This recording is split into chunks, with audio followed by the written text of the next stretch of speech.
Welcome to the Prosthetics and Orthotics podcast with Brent Wright and Joris Peels.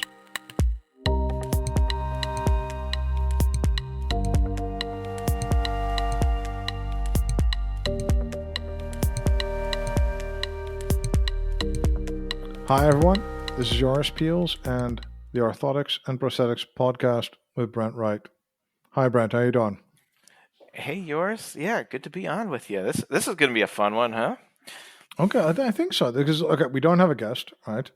Which actually could be boring, but we decided not to have a guest this time because there's so much going on, right? So what do you want to talk about? Yeah, I really think we need to kind of piggyback on some of the stuff that you are talking about on your what are you calling it? The unpeeled news Yeah, the news thing. or Yeah, news the news thing. unpeeled? Yeah, 3D Ha, ha, printing news unpeeled. Yeah, there we yeah. go. Yeah, so I think we kind of piggyback on some of that, but Uh-huh. talk specifically about the prosthetic, some of the stuff that's happening in prosthetics and orthotics. So, one is Hanger just announced that they're going to be taken private, and Uh-huh. then also Ossur buys Hmm. out Naked Prosthetics. So I think I know those exactly. two Yeah. things Hmm. are newsworthy and something that we should dive into. Okay. Cool. So all right. So I'm more comfortable with the Ossur thing because I know a little bit more about that. Yeah. So at least so Ossur is well. Okay, there's a $400 million company, right? Uh It's huh. it's it's from Iceland, which is like Yep. wow. I didn't. It's like I don't know many companies from Iceland, so that's notable. And they bought 20 companies so far already that I saw a list of at one point. So they're very acquisitive, Uh and they huh. seem to be doing. Well, I don't know. What would you describe them as doing? I think to me they're together with like Otto Bock and stuff. They're one of the larger companies in this industry, right? Right. Right. Yeah. I mean, I think the biggest thing is that they've been very kind of generalist. They've do a lot of things in the lower extremity prosthetic stuff. You know, they're known as some of the first people available in the prosthetic and orthotic realm for the carbon fiber feet, starting very Mm-hmm. early on. Okay, I did not. Okay, And so that's pretty neat. okay. And then yeah, the other thing I know about Naked is well, first of all, I like the fact that it was started by somebody who actually suffered from finger loss, right? Uh huh. And so this is a person that started like solving their own problem and turned it into a company. I love that as a story. Um, and it got started like what was it, 2014 or 12 or something like quite a while ago, and then Yeah. uh, and then grew through having well, I don't know. They say more range of motion fingers using initially a Formlabs 3D printer, and later on maybe some industrial equipment as well. And yeah, they essentially really were very cutting edge in these finger prosthetics, right? I mean, how would you look at that? I mean, differently than I do, I guess. Yeah. So I mean, one of the neat things about Naked and what they've done is they have kind of turned the technology on the head using geometry and 3D printed metals combined with some 3D printed polymers, and we call it a body power prosthesis. So something that's powered by how you move your hand rather than something that is powered by a battery and sensors. And so that's why I think it's kind of a big deal. And the neat thing about body powered compared to say a battery or myoelectric prostheses is that it's a lot faster. You're Mhm. than what computers are. I mean, how quickly you move and the Mhm. fingers move with you is so much faster than what you can get with some sort of electronic device. So I And think just that like just is checking here, right? So body power, does it mean the actuation starts with the body, or that's actually right. the force is coming from the body, or both? Both. Yeah. Okay. So both Okay. is that's what's really neat about that. Okay. And Um, and myoelectric is that there's an electric impulse starting from the body, and then the rest of the thing is like electronic or mechanical, right? That's right. It goes through a computer, so it's battery powered. Goes through a computer, Mhm. receives some sort of signal, and then the terminal device does whatever from there. Okay. And then the other, is there another variant, or is we missed one, or is that it? Or So there are some hybrid ones that are very yeah. interesting in the sense that you might use some sort of body powered motion Mm-hmm. to create a another motion it's translated digitally. So I think that's pretty neat. Okay. Is it like Connect watches or something? or like a That mechanical would be a watch. And I pretty thought, cool idea. I know Yeah, that's that would be because I have a mechanical watch, right? That works. right, So I just need to keep moving, right, for that to right. work. So I don't know. It's used on regenerative braking as well. There's a lot of force when a person's weight comes down on a foot. I don't know. Maybe That's right. again, that could use to be powered. But anyway, okay.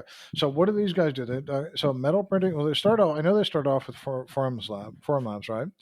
But you said they use metal printing and polymer. Like, how did you know any more about that? Or Yeah, so I believe the way they do the metal stuff is pretty interesting because um, these little articulations that go on the top of the hand are custom angled and then custom fit for each device. And so that is one way that you get strength in a very small body, essentially. And then I believe they're using multi-jet fusion for a lot of their fingertip stuff.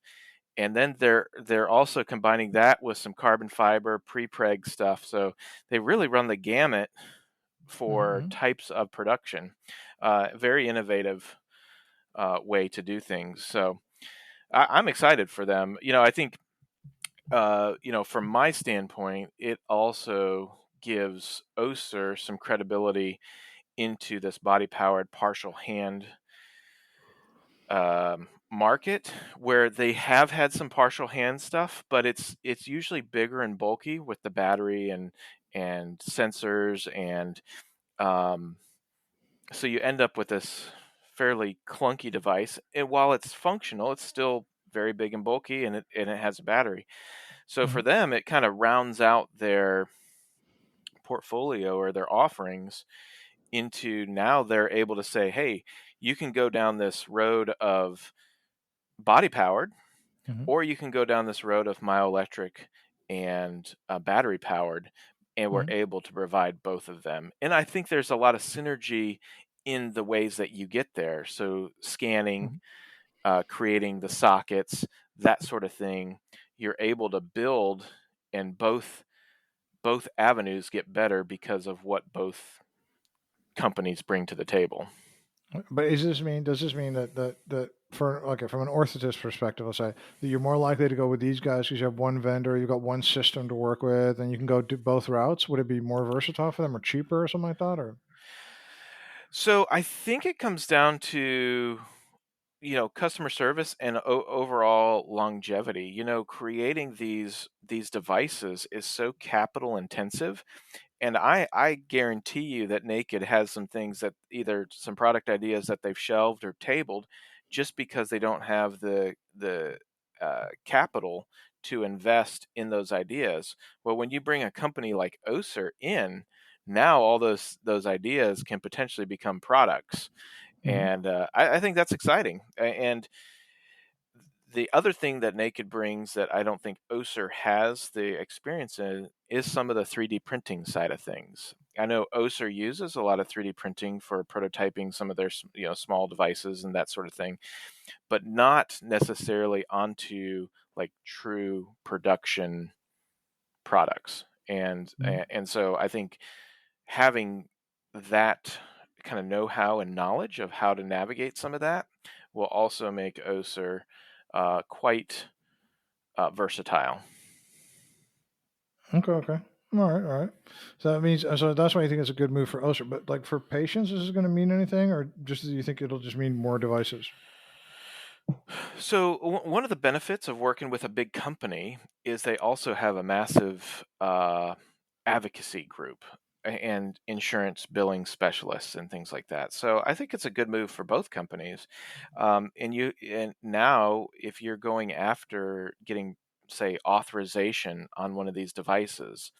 So I'll just take you through the process real quick. So if somebody, say, loses their finger in some sort of work accident, then they are able to go through their workers' compensation, which is just insurance for workers that have gotten hurt on the job. And there's a whole Mm-hmm. authorization process, um, and so Ossur, not that it's difficult, but they can help you navigate, get the right wording, and everything down so you can present this insurance company everything they need to know of why they need to authorize this device. and Hmm. they've already been doing that for years and years and years on other devices. So I think it's a natural progression there. Now, for the other neat thing that OSA brings to the table is because they are a bigger company, they also have a network that's worldwide, and that will allow these types of products be available in other parts of the world without much struggle. So most of the time people are going to have some sort of account with Ossur because that's one of the normal places that you would buy pieces and parts to make a prosthesis. Well, it's just a Hmm. natural progression for them to have access to now the naked prosthetic, and still be dealing with one company. So in a roundabout way, I say in the end, yes, patients will benefit. I think there's going to be more products that come to market, and uh, Ossur will go to bat for you on getting the Hmm. justification, everything Okay. to get these prostheses on patients. So I think it's a good thing. Okay. Okay. Cool. Cool. Cool. But so well, just give me a little bit of an idea of this because like I don't understand this whole thing because if we're looking at like because it seems a lot like is it so well the 3D printing or the orthotics and prosthetics market from a vendor perspective, let's say, is seems to be really fragmented, right? It seems to be there's no giant companies in here. There's no billion-dollar companies in here, right? There's like a Autobulk, sure, a couple of other larger ones, but there's not like one kind of Microsofty kind of size company in this industry, right?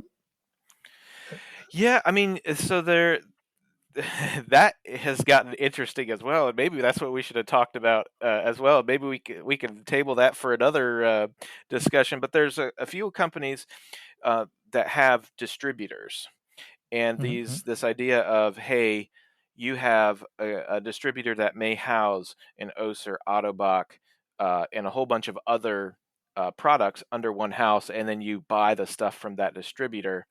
um, it's a great way to go. In fact, the next company that we're talking about, Hanger Prosthetics and Orthotics, has a massive distribution network called SPS, or Southern Prosthetic Supply Company. And with their acquisition, now you do have a player that's in that $1 billion market. That's very interesting. Okay. Well, we'll get there in a bit then. Okay. So from the OEM perspective, it's still quite fragmented. We know that the practitioners are really fragmented, right? Hmm. Do you think it because there's a lot of financial type investors that look at this and say this is really rapid, like from a roll up kind of strategy, you could either make a giant kind of pearl opticians kind of chain of O&P, kind of a mech O&P, right? Hmm. Or you would look at it and say, you know what, there's real scope there to make a giant kind of orthotics and prosthetics company that has, you know, all of the devices. Let's say. Yeah, I mean, I think that's a good point, and having controlling your own vertical and including that in your distribution is very interesting, and I think Ossur to some extent does that because they have started dabbling into the patient care, so they have made some acquisition in private patient care offices, and so that's very interesting because now you have this patient care that is also um, purchasing from a distributor that is also Ossur, that's purchasing Ossur products. So now you've got this money going through multiple hands, but it's all under one umbrella, which is pretty crazy. Mm-hmm, mm-hmm. Yeah, because I do. It's a this limb loss thing, especially limb loss thing with is going to get bigger, right? We're going to get old Yeah. people seeing like living longer, being more active, wanting to be more active. They'll pay more, and it's going to increase because of stuff like well, I think on the accidental side we would expect it to get less, right? But middle income and lower income countries are going to be able to more afford these things, and we're going to get more limb loss, I think, due to diabetics and all the other stuff as well, right? So it's going to be a question of time before somebody looks at this. But do you think the innovation comes from these specialized things? Like, because what we see in orthopedics, for example, you mentioned the cost of developing devices is too much. Orthopedics, it's gigantic to develop these new devices, and we're really seeing that small companies innovate, and the bigger ones kind of just sit back and wait for the small companies to get big enough. You know? No, I mean, I think that's true. I think one of the things that's very interesting is I think there is a push, like, yes, you're getting bought by a company, and obviously their rules, are the rules, right? But it looks like Oster is going to kind of let them continue on the path that they've been on. And so I like that from the fact that I think y- what it does is it leverages some of Osur's, just tribal knowledge around the orthotic and prosthetic field, but then allows Naked to have access to some of that. And then in the same way, there's going to be some reciprocity there, but they are going to continue operating um,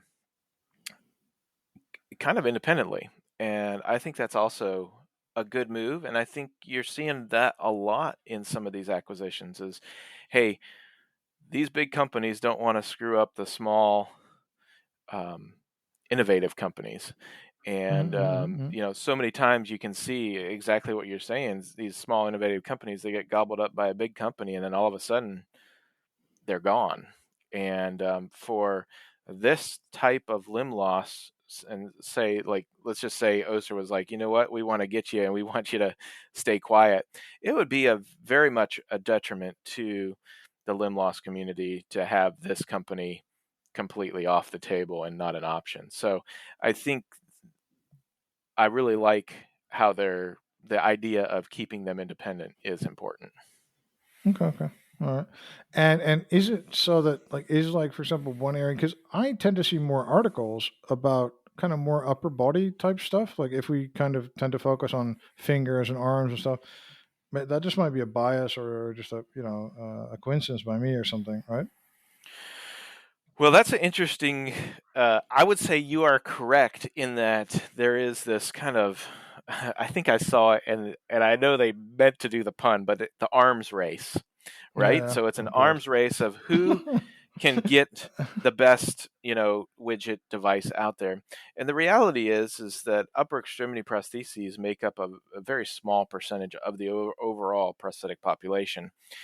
Hmm. But one of the reasons why people play in this arm space is that a failure in upper extremity, while not convenient or whatever, is non. I don't want to say fatal, but it's if you have a prosthesis that breaks, somebody Hmm. can get hurt Hmm. because they're walking on these things every day. So if it Hmm. breaks and they're walking, somebody can fall, break a hip, and the list goes on. When you have, say, an upper extremity device that fails, it just means that the function has ceased. Usually, they're not Hmm. climbing a rock face or walking on their hands Ah, or okay, okay. whatever it Yeah, yeah. is. And Hmm. so it's a whole lot easier to play in that space when you know that a failure doesn't mean somebody's going to get hurt. And Hmm. so that's why you have companies like Enable and these nonprofit organizations, college groups, and that sort of thing. Why they focus on the upper extremity is their liability exposure is negligible because if it doesn't work, hey, at least we tried. But when you do some sort of lower extremity something and it doesn't work and something fails, then You you fall. Yeah, yeah. there's a massive risk, massive liability risk for sure. Okay, okay. I hadn't considered that. It's super logical if you say it. So from an entrepreneurial point of view, especially in like United States and stuff, it might make sense. Or people say, "Oh, we have this innovation. Let's do that first," right? And then they end up never getting to the other thing. Right. And Well, and here's a crazy, and this is just a quick side note.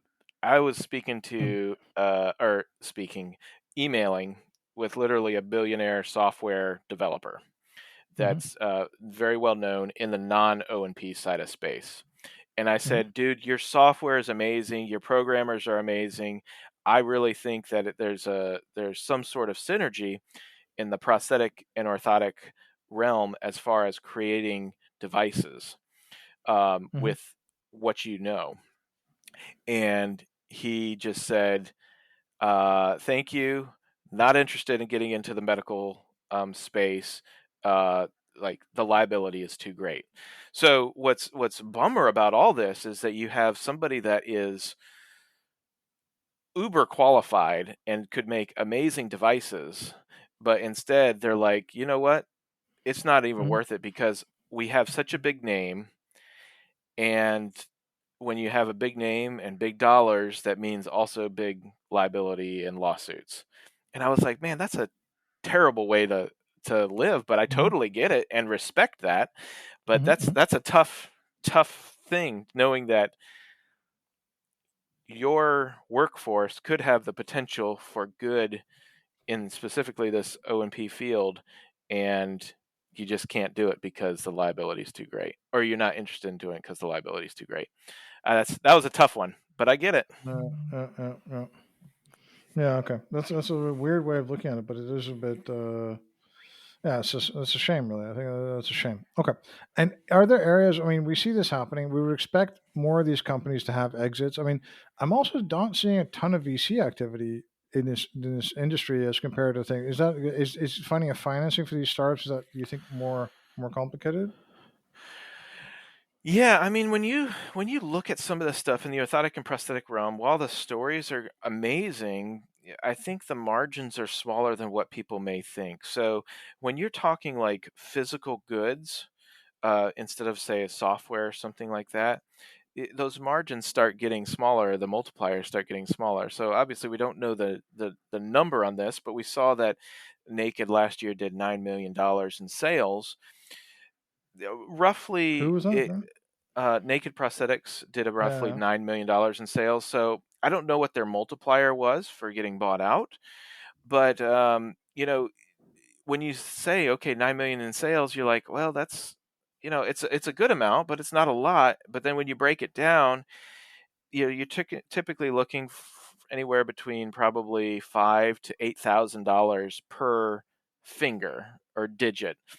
So I did some quick math, and you're looking at like between a thousand Uh-huh. and 1,500 fingers had to go out the door last year. And so you think every single one of those were custom made. Uh-huh. There's a lot of time and energy that goes into each one. You involve metal printing, which is kind of the wild, wild west as far as Uh-huh. expense and that sort of thing. Then you start looking at these margins, and you're like, well, $5,000 to $7,000. Yes, it sounds like a lot, but man, when you incorporate all that technology and that sort of thing, these margins start shrinking down. And the And numbers are super low if you think it, about it that way. oh yeah, and so it's like, what does that market look like? And so it's interesting. I don't think these companies are, and I could be totally off base. I have no inside knowledge of this one, but Mhm. I don't think they're getting what some of these other software pharmaceutical companies Mhm. or even 3D printing companies, right? Mhm. Like the big ones that have gone from Mhm. $15 down to 50 cent type of thing. Mhm. Mhm. it, Mhm. that's not going to happen with these. This is real physical product with and real potential long-term growth, but this is not a turn and burn in 3 to 5 year type of thing. Mhm. Mhm. Yeah, I'm so surprised. If you look at it, like there's dental companies that are making like 10 million crowns a year, with 3D printing. That's also all custom. But there are only is one material. The crown is a product, right? So there's not much other stuff going on. But still, if you look at the volume is not, is not huge. That doesn't even warrant having their own machine. You know, Right. that'd be crazy buying a machine. Right. Um, so yeah, that also means that, like, the relevance for the 3D printing industry as a whole is also, not really there. Yeah, I mean, and you think about the size of fingers, you can tuck Mhm. those in anywhere. But the Yeah, cool thing is if you scale appropriately, the fact that you can tuck those things in anywhere also allows you to scale with, say, another metal company, yeah. that Hmm. may have some other builds going on at the same time, and they can say, "Hey, over here, we'll put your stuff," and you get some scale there. So I think there's some neat things that can be done, especially with these smaller pieces, for sure. Hmm. Okay, okay. All right. All right. And okay, so and so you generally tend to look at this thing as a positive kind of development for the industry as a whole. This acquisition is good. Well, yes, overall, I always hate to see these independent companies get bought out, and I hate to see that. So I would say the jury's out on this one as far as we don't know how it's how it's truly going to go. My hope is that it is a very constructive um, relationship where information goes both ways, and then the field gets better because of it. But I Hmm. guess time will tell. Okay. All right. All right. And by the way, while we're on this, I mean, is there an area where you're thinking, oh my God, somebody should jump into it? There's nothing happening in terms of startups or VC or investments or Um, so I would not say enough? No. the VC stuff is difficult. Think if you're looking to get your money out, say even 5 years on a man, that's going to be tough Hmm. out of this stuff. Um, that's going to be yeah, it's just a tough road. So I think that um, there is some kind of philanthropic type VC type things that they're in it for the long haul and the greater good of our field. And I think that's where some of this makes sense. But if somebody's looking to make a quick buck, Okay. um, Okay. probably not the right industry to be in. Okay. Well, that's a fair assessment. Okay. Cool. So now let's talk about the second acquisition. What did this Hanger? So Hanger was what? The only thing I know is that they're quite a considerable chain. I thought they were a chain, right? Or explain to me what they are. It's kind of a chain, but they are publicly traded. Mhm. They have 875, roughly 875 offices nationwide. So they're in every state, they're everywhere, and they had been on a little bit of a tear recently. Buying up some independent practices and just expanding their footprint across the United States. Um, I actually did my residency with Hanger. I think it's a great Mhm. place to do the education side of things. And they have, just like anything else, they have a lot of resources that allow clinicians to become excellent clinicians. They have their own trade show internally. There's a lot of neat things that happen. But then on the same side of things, it's a very big company, and big companies are the ships are Mhm. hard to move, and so there are people that prefer not being under that sort of umbrella. And I can see it both ways. I've lived both ways, and there's definitely positives for Hanger, and then there would be some negatives. But it's just, I would say it's what you're, as far as an employee side of things, what you're looking at. To get out of it. But what's interesting about this is, uh, so this is, I believe it's called Patient Square Capital, and they say it's a patient-centered investment firm. Um, so I'm guessing some VC money, and it was essentially a 30% premium on the stock price. So they were roughly worth mid 900 million, and this company paid, I think, a little over 1.2 billion for it. Mhm. And Mhm. um, so it'll be interesting to see how this plays out for sure, because um, coming off the stock exchange, I think what this will do, and always look at it from the patient side of things, I think it's going to be good. Um, there are so many things that are black and white, to be on the stock exchange, to be publicly traded.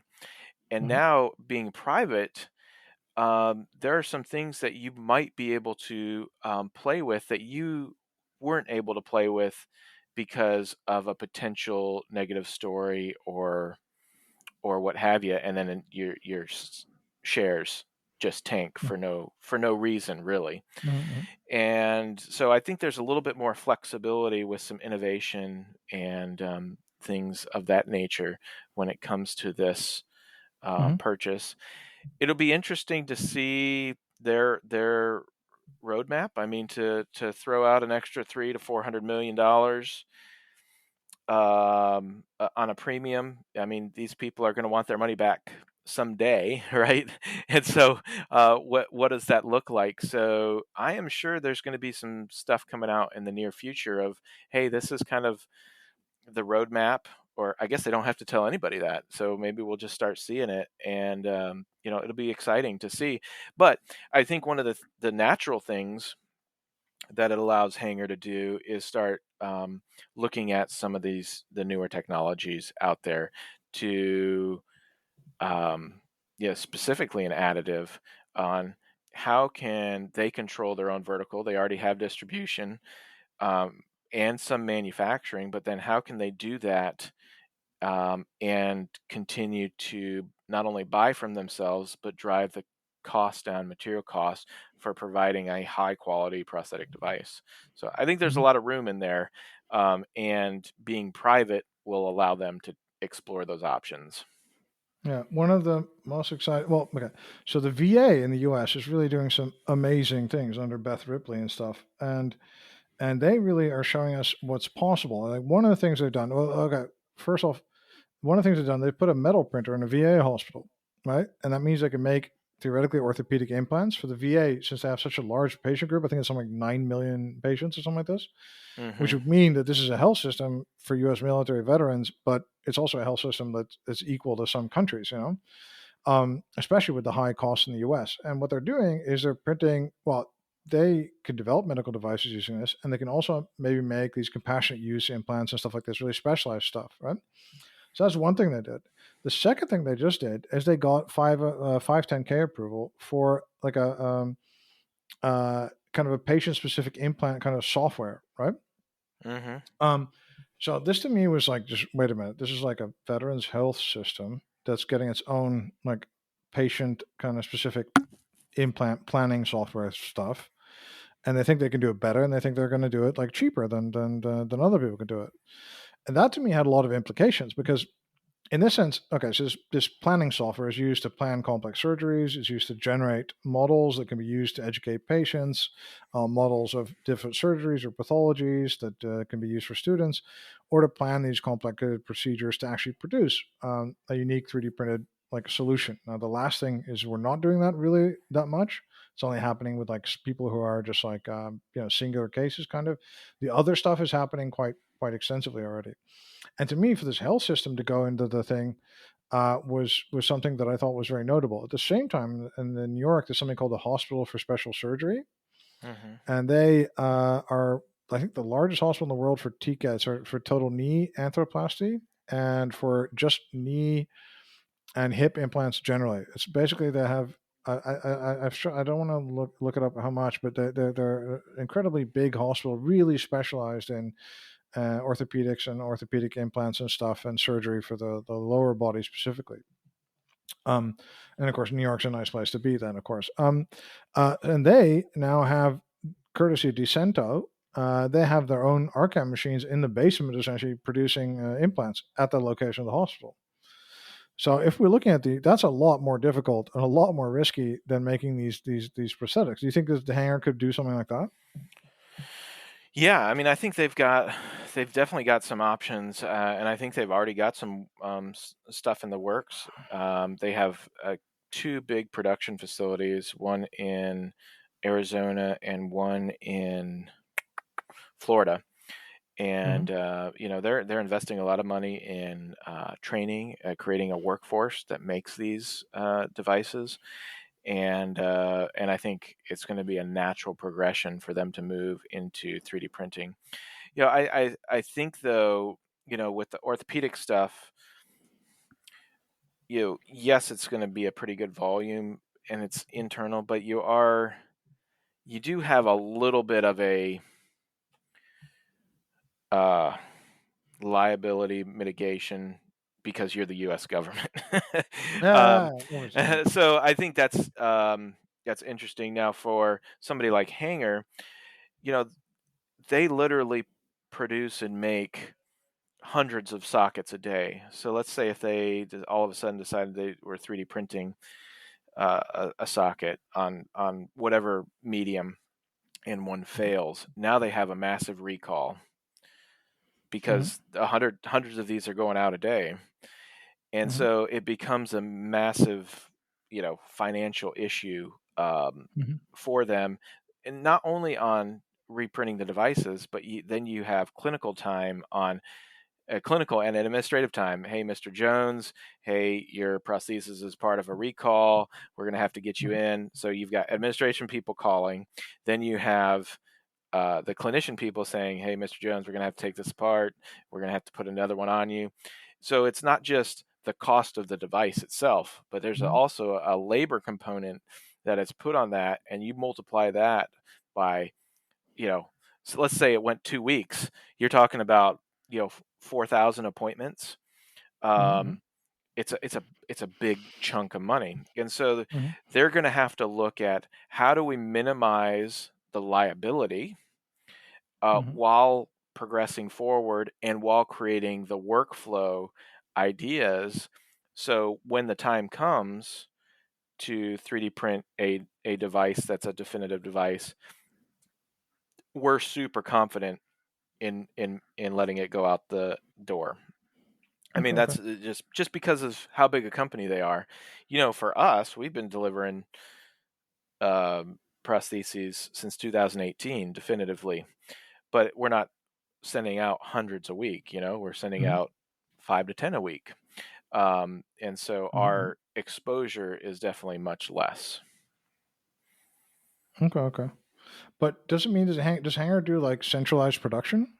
Is that what they're doing, or? Yes, yeah, oh yeah. So they have their own team, and in fact, not only do they sell to um, themselves through their distribution, but they also sell to other companies, private companies. So that there's Mhm. always an interesting discussion around that because they they indirectly will be able to get to see what kind of, if you use them, what kind of volume you do, and that might be play into part of their acquisition strategy as well. So not saying that uh, is happening. I'm just saying that is totally possible because they have access to that data, Mhm. and how Mhm. they choose to use it is kind of up to them. But yeah, so they use 2 or 3 centralized locations to produce many of their devices.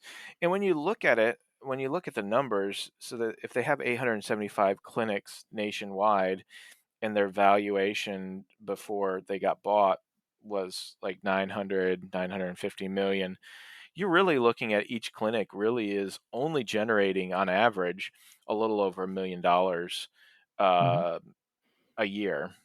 Mhm. And so you're not talking about a massive scale. You're talking about admin and a practitioner or two. But you know, that across the whole country, it's kind of like having a McDonald's on every corner. You're not far from having a hangar near you. Mhm. Yeah. Yeah. Okay. That's what I think. I think that. Yeah. So I think that's that.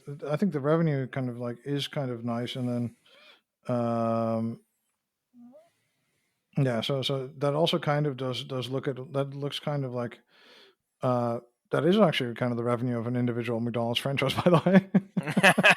Well, there you go. Yeah. So that's actually kind of interesting to map it and look at that. But okay, so just a little bit about this production thing. They do centralized production, but then did they use stuff from Ossur and all these other guys, Alto Boca stuff, to incorporate that? Well, I think that's one of the benefits of also going private is now you're able to take some of that and do it more behind the scenes. So, when you've got 875 offices, you have negotiating power with a company Mm-hmm, like Ossur or Autobach. mm-hmm, And you may say, hey, love using your, whatever device. I want X percentage off. I have 875 people that can buy from you right now. I'll put it in my little catalog of like preferred things to order or whatever.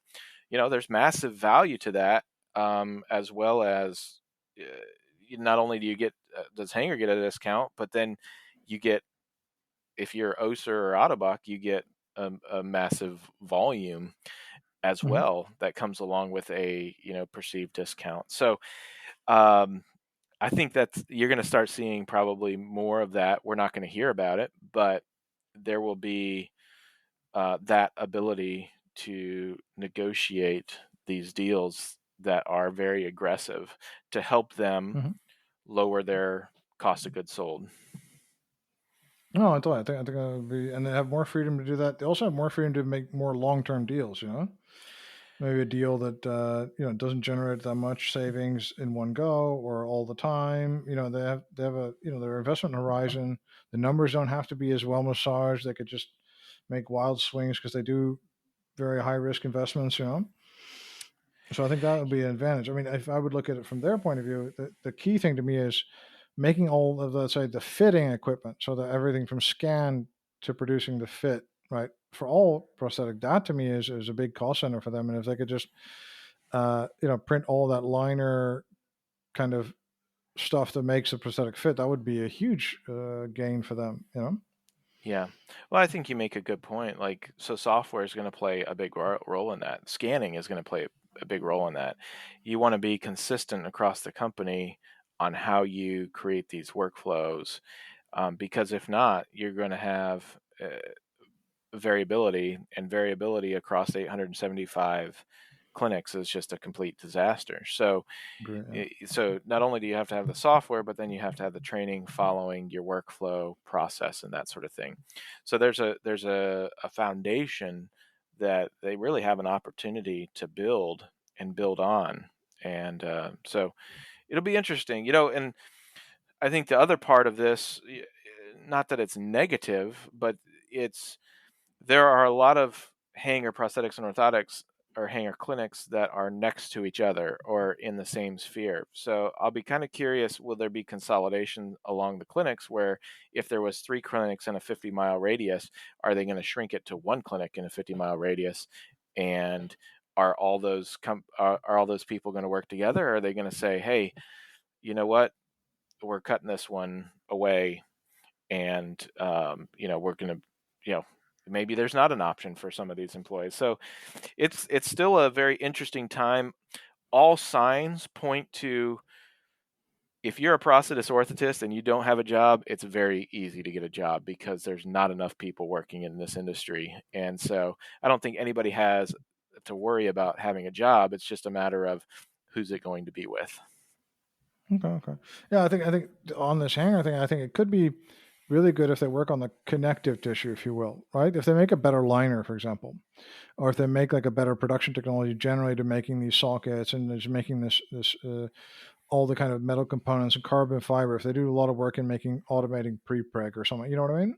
Yep. That to me, that kind of process intensive stuff, they could really lower their costs considerably on the material, buying stuff in bulk, making their own inserts, all this kind of stuff. It could also be kind of they could also go an easy route. For example, outsource all the scanning to Costa Rica and all the other file handling to places further afield, which could be okay if they make it's what Invisalign does as well, right? I mean, they don't have American. Most of the patients are American, but most of the people looking at the files are in Costa Rica, right?